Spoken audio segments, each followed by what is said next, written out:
Hello survivors and welcome to the Walking Dead Road to Survival video, and in this video we're going to be looking at a brand new specialist skill that will be coming to the game pretty soon, as there is a teased character from my previous teaser video going to be coming out with this specialist skill. It's going to be Gold Mythic Brutus, and he's going to have the specialist skill Resilient 2.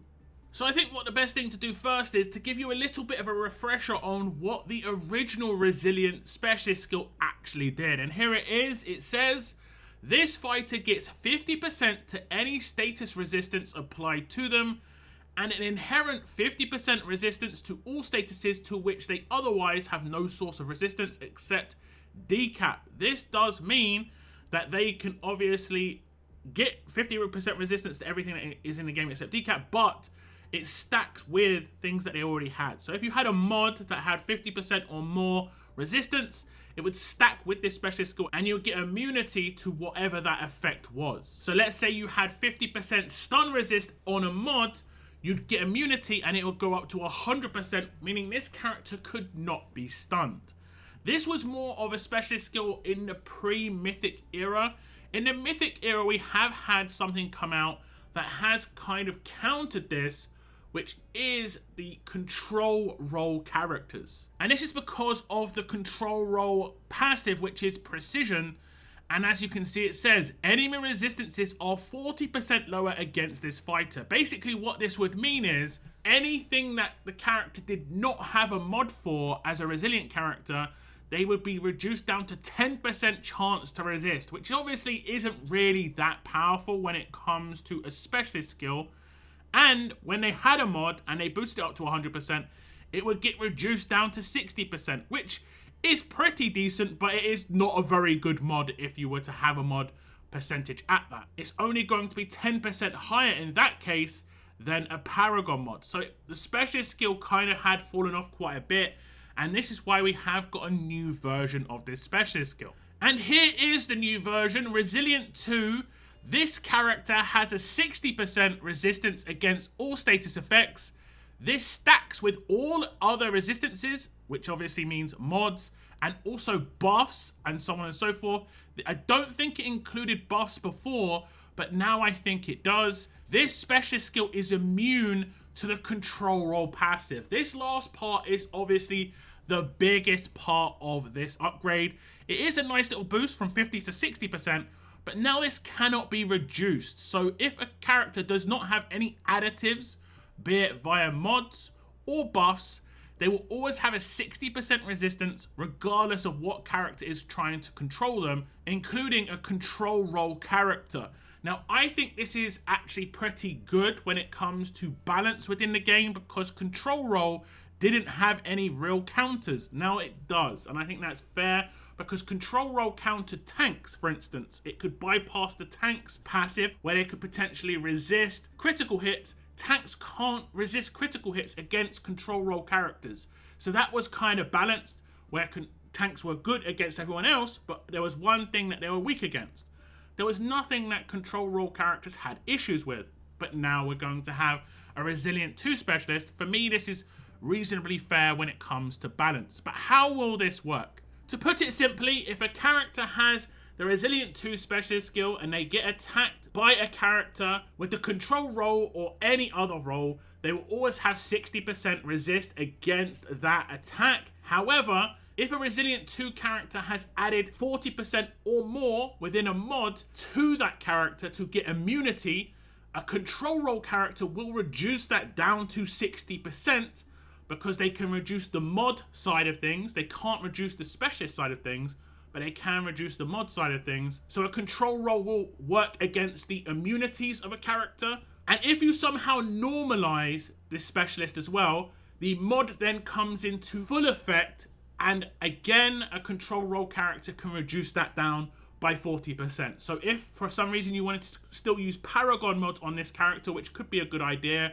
where you use 2 Paragon mods, let's say stun and daze, so you can't stun them and you can't stop them from using their signature move. If you normalize the character, a control role character will now have 50% chance to daze or 50% chance to stun. But it is of course worth noting that normalized resistance is included in Resilient 2, So this character gets an inherent normalized resist, protecting its own specialist skill with its specialist skill. Now, I know some people might be thinking about the balance potential of Resilient 2. I did talk about how it is nice to balance a control role character in terms of their passives and how it works. It will still work to a certain extent, but not against the specialist skill 60%.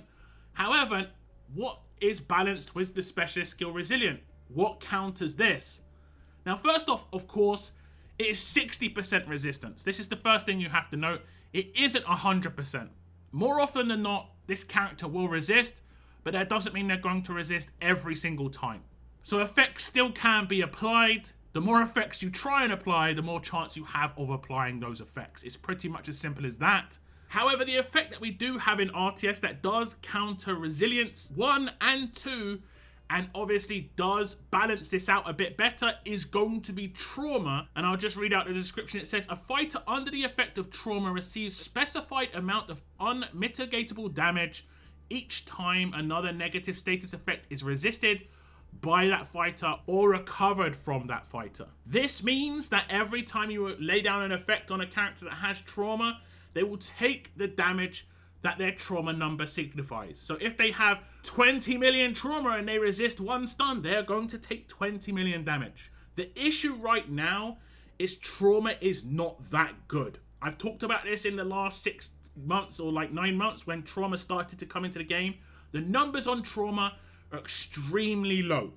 Trauma can stack though, so you can obviously apply a lot of trauma to enemies. But right now, the trauma we're seeing are in the low thousands a lot of the time. I don't think we've got over 10,000, except on a character like Raven, who randomly has massive amounts of trauma on her Adrenaline Rush. But most people don't even utilize that because that wasn't what was about Raven's kit. Now, could she become a different character? Like, people mod her differently and use her differently in the future? Perhaps. But I do think we need to have some more trauma in the game, particularly accessible trauma, just to balance things out a little bit more. Now, don't forget, due to the specialist skill and how it works, if the character who has Resilient 2 has a trauma mod, they are going to be immune to trauma unless the character is off their control role, and then it will be 60% chance to resist. So they'll still have a better chance to resist no matter what, but they could be immune to the majority of fighters out there, and that includes Raven, and that I think also includes Emperor Ezekiel. So the characters that have trauma right now won't even be able to apply it by the looks of things. Because if we look at Emperor Ezekiel's kit, we can see that he is of the role support. So he is always going to get immunities when he tries to lay down any trauma on a character Resilient 2 if they have the trauma resist mod. So that's it, just a little teaser of what you can expect on Easter Brutus. Just the visuals here. We'll look at the character's kit in the coming weeks when this character is going to be released. But this is just a little bit of information when it comes to the actual specialist skill and how it actually works. Hopefully this has been understandable. If you have any questions, please leave them in the comments down below. I want to thank you very much for tuning in. And as always, keep on surviving, guys. Keep on surviving.